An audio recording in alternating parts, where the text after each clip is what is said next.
இந்த நேரத்தில் வணக்கத்தை கூறி விரைவாக வளர்மதியினுடைய ஒரு நிகழ்ச்சி இருக்கிறது. அதற்கு வந்து நம்ம வழிவிடுகின்ற நேரத்தில் விரைவாக முடித்து வருவேன். நம்ம கவிஞருடைய ஃப்ளாஷ்பேக் ஒன்று. அவர் வந்து இதே நாளில் 2015 பிறந்தார். 2035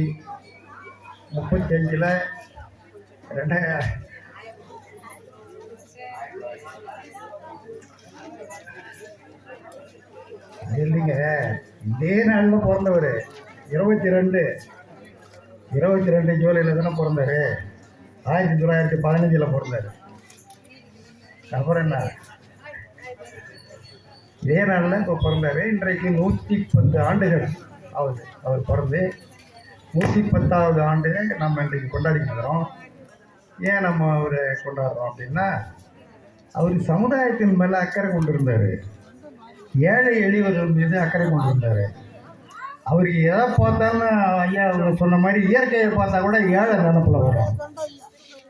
இயற்கையை பார்த்துட்டு இருக்கிறாரு, ஏழை போய் காட்டுக்கு போகிறாரு, காட்டில் பார்க்குறாரு. இந்த மரங்கள்லாம் வந்து காய்ந்து கருகி வெயிலில் கருகி போகுது. கருகி உயிரை மட்டும் அப்படியே பிடிச்சி வச்சுட்டு இருக்குது. திருப்பி மழை வந்தால் டக்குன்னு உடனே வருது. அதே போல் ஏழை மக்கள்லாம் வந்து உணவு கிடைக்கிற போது சாப்பிட்றான், கிடைக்காத போது பசியால் பட்டினியால் வாடி கிடக்கிறான், வாடி வதங்கி கிடக்கிறான். திருப்பி அவனுக்கு கிடைக்கிற போது மீண்டும் சொல்லிடுறான். நிகழ்ச்சியை பாருங்கள். அவர் காட்டில் மரங்களை பார்க்குறாரு, உடனே அதை ஏழைகளுக்கு கிட்ட கொண்டு வர்றாரு. இந்த காட்டு மரங்கள்லாம் எப்படி இருக்குதுன்னா, நம்ம நாட்டில் இருக்கிற ஏழைகள் எப்படி இருக்கிறாங்களோ, அது மழை பெஞ்சா உண்டு. காட்டில் இருக்கிற மரங்களுக்கு இவங்களுக்கு சோறு கிடைச்சா உண்டு. அப்படிப்பட்ட அதான் அந்த சிந்தனை பாருங்க. அவன் அந்த கவிஞனுக்கு சமுதாய சிந்தனை உடனே வருது. இயற்கையை பார்க்குற போது கூட சமுதாய சிந்தனை வருது. அதனால தான் நம்ம அவரை கொண்டாடுறோம்.